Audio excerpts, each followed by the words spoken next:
Welcome, Army fans. This is Joe Iacono with GoBlackKnights.com, along with Army defensive back Jayden Mays. Jayden had a big game Friday night against Tarleton State. A bunch of us at GBK thought you played really well. Great coverage, broke up a lot of passes, almost had a pick six. So, tell us what you liked about the play of not only you, but Justin and Jackson did a great job out there. What you liked about the play of the whole secondary, and what are some positives that you guys can take into the Kansas State game this week?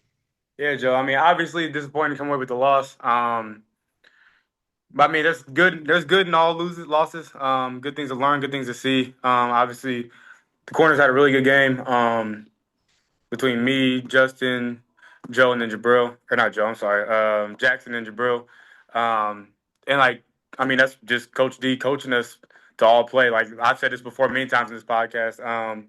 The expectations for the position, not for the person. So you should be able to throw any of the corners in the game and get the same result. Like we said, Joe, I mean, just play with confidence, understanding your assignment, knowing what you're supposed to do, where your help is. Just knowing your role in the coverage or where the defense is called plays a big part in what we do.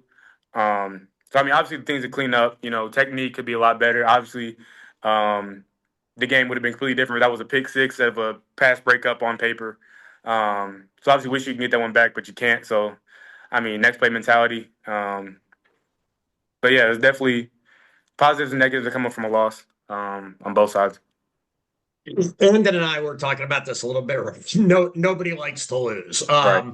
But do you think in some ways, I don't want to use the term wake up call. That sounds bad. Just Mhm. but do you think it maybe is helping you guys focus a little bit more this week in practice as you get ready for the next game? That like, hey, if we're not executing to the best of our ability, things can go south really quickly. Yeah, it definitely lights a fire under you when you lose to any team, no matter who it is. But I mean, you can't really dwell on it. Obviously, Saturday was kind of like okay, we lost, whatever, get over with. And then Sunday, we came back to practice. So, I mean, ever since the day game was over, been focused on the next game, Kansas State coming up. So, I mean, just get back to work, really. Tune into your techniques, your fundamentals, take it back to the basics. Run to the ball, do what you're supposed to do, get off a block, play through the whistle. Just get those fundamentals down. Emphasizing what we need to do is definitely a key note that we've been practicing on the last couple of days. And just going back to the fundamentals and basics and playing our game that we know how to play. So, And now you have a pretty solid challenge here. Kansas State's skill position guys are really talented across the board. Joe Jackson and some of the running backs, Rice and Brown, and some of these guys. And Avery Johnson is a dual threat quarterback. What kind of challenges does a quarterback like Avery Johnson, who can run really well but also is really accurate and has a good arm, what kind of challenges does a guy like that present for the defensive backfield? I mean, it's kind of, yeah, they have really talented players. But I mean, end of the day, it's our 11 versus their 11, so everybody has to do their job. Like, they can have a really great receiver run really great routes. But if their line doesn't block and we get a sack, then like it was all for nothing. And same vice versa, same way around. But I mean, obviously, prepare for the next opponent. Know what's on the board, but in the day, you're playing football, so you can't make the moment bigger than what it is. You're playing against 11 people with your 11 guys, with their 11 guys. So, I mean, bring everything you have, like play every game like you want to win. Obviously, you want to win a game. Like, it's not like downplaying who the opponent is or like trying to make it not seem like we're playing a game. But I mean, understand who you're playing, but at the end of the day, it's 11 on 11 football. I think you explained that really well, Jayden. And being a more experienced player, it's clear you have the right mentality around this. And I know Justin's got a lot of experience as well. Jabril's a senior, but with some of the younger guys, are you guys making sure that people now aren't trying to do too much maybe and kind of play out of their spec a little bit to where they're not focused on the fundamentals and doing their 111 kind of? Oh, yeah. Go ahead. Oh, absolutely. I mean, that's the end of the day.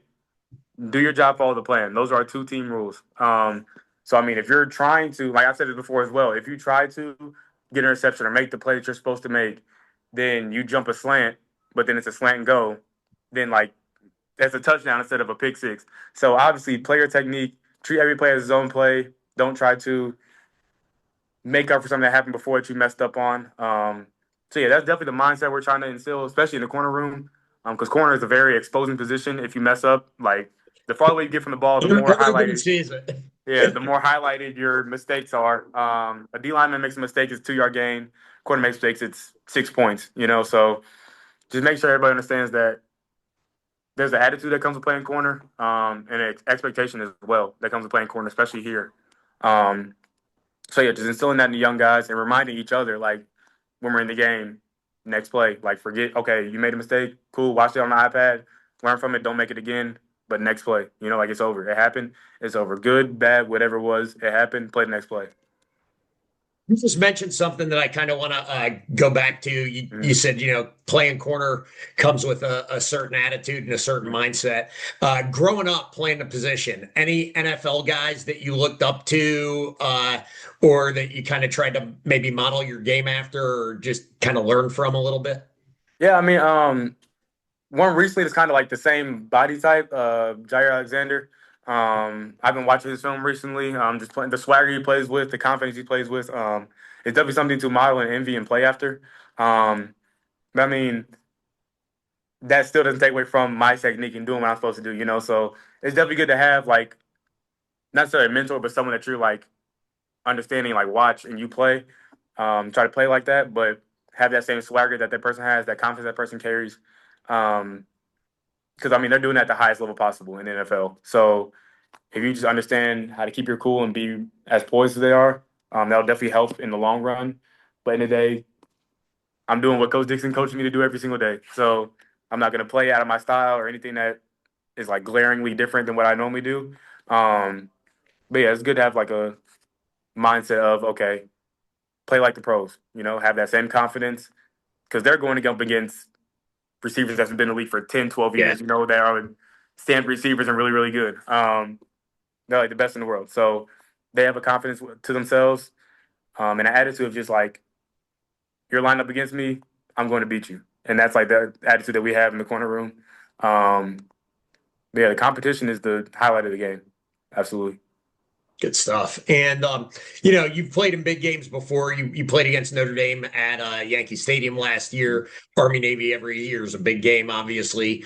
How excited are you to go into a Big 12 stadium against a P4 team like Kansas State, who at least prior to this week was ranked top 25 nationally? Talk a little bit about that opportunity. Yeah, I mean, it's a good opportunity, especially for everybody that's a part of it. But I mean, like I said, I mean, you're playing 11 versus 11, so I mean, we've played games, recent history against Power 4 opponents, Power 5 opponents that have been close and like we've actually won in like the last decade or so, some games. Um, but I mean, this game is the next one on the schedule, so if we don't let Coach Monk says all the time, don't let Army beat Army, and we'll win the game. So yeah, it's definitely a focus of doing our job rather than trying to beat Kansas State. It's more about doing our job and playing our role, doing your assignment, and just executing to the best you can. Thank you, Jayden. Beat Yeah, Kansas absolutely. State. Thank you.